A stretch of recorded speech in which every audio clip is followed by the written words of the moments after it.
ఎప్పటికెయ్యది ప్రస్తుతమప్పటికా మాటలాడి అన్యుల మనముల్ నొప్పింపక తానొవ్వక తప్పించుక తిరుగువాడు ధన్యుడు సుమతి.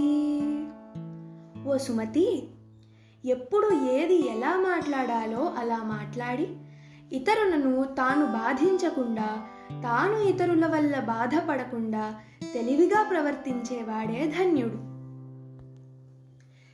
ఎప్పుడు తప్పులు వెదకెడు నప్పురుషుని కొల్వకూడదది ఎట్లన్నన్ సర్పంబు పడగనీడను కప్పవసించిన విధంబు కదరా సుమతి.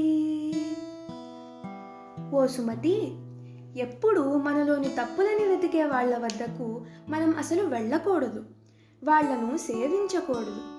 కప్ప పాము పడగ నీడలో ఉంటే ఎంత ప్రమాదమో ఇది కూడా అంతే ప్రమాదం.